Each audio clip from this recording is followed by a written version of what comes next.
Shalom. Welcome back. First and foremost, I want to give all glory, praises, and honors to Yahweh, Bahashim Yahweh Shai. I want to give double honors to the apostles and elders of Great Millstone, and salutations to you, Akim, pushing his word in sincerity and in truth. I'm back with another lesson. Today's lesson, it's going to be a quick one.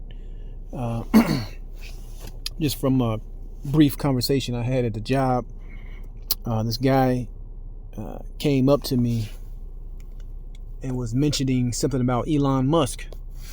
All right. Supposedly a statement about that he made about not saving, not having to work. So don't worry about saving money for the future, because you won't you won't need to. But the actual quote was this, and I'll put it up in post-production. It says, "No need to save money. There will be no poverty in the future." Right? It says the world's richest man, Elon Musk. So he just made this statement, and what he's saying is, he's been saying this for a while with the invention and the push of AI and robotics. Basically, he's saying everything is going to become so cheap to manufacture, everything is going to be automated, that people are going to be displaced and really not even working, and they're all going to receive a UBI, which stands for Universal Basic Income. And he's not the only tech billionaire or tech influencer that has been saying this. All right, but we're going to see what the scriptures say, man. All right, because he says there will be no poverty in the future. But that's some that's some bullshit, man. Hey, that's some bullshit according to the scriptures. All right, first scripture I'm gonna get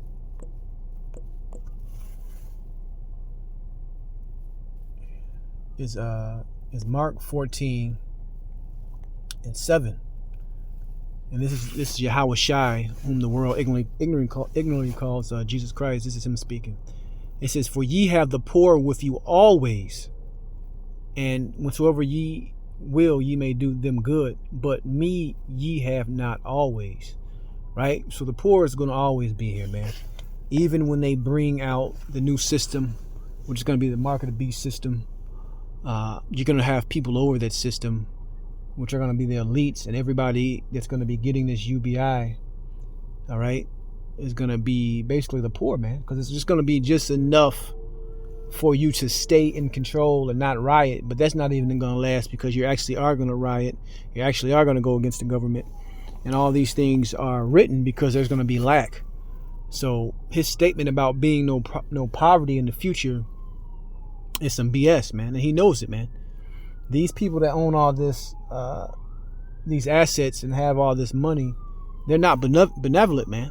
They could have easily paid off all the debts. They could have easily fixed society. They could have easily made a more equitable, situation for everybody. But they're not going to do that, man.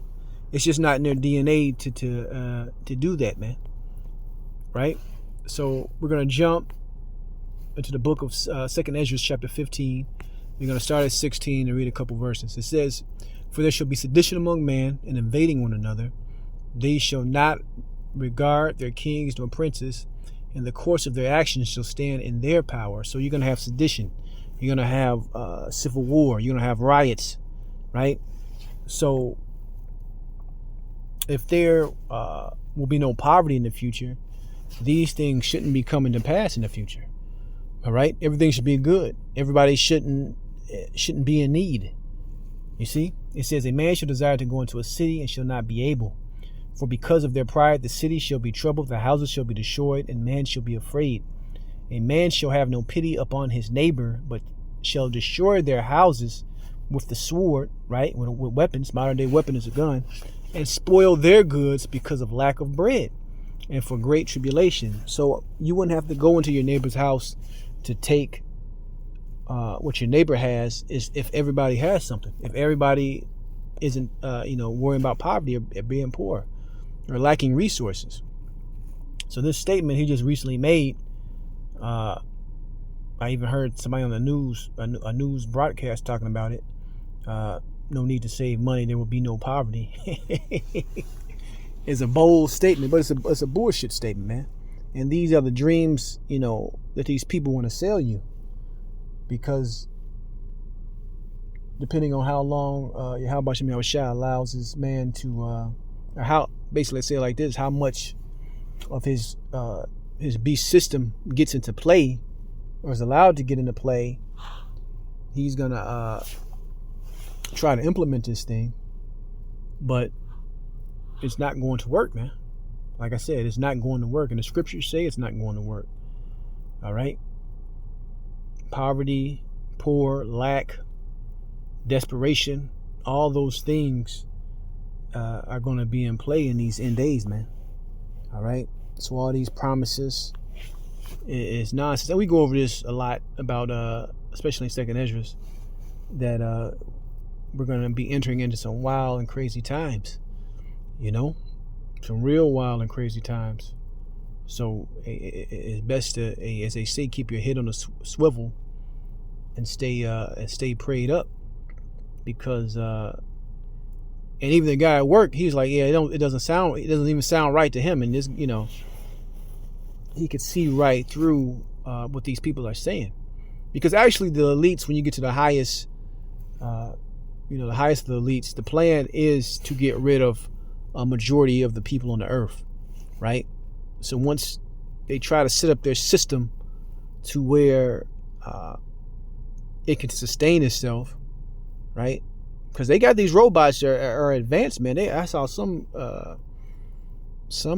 video, Lord willing, I do a lesson on it, about it was some fucking robot doing martial arts, man. Right? He was doing martial arts, and he kicked over a guy, in the video, man. So these things are getting developed at a rapid pace. It reminds you of the movie I, Robot. So these things are coming. These things are going to disrupt the system, and these things are going to cause a lot of chaos, man. All right, but it's all through the Spirit. I want to give all glory, praises, and honors to Yahweh Bashem Yahweh Shai. Shalom the next time.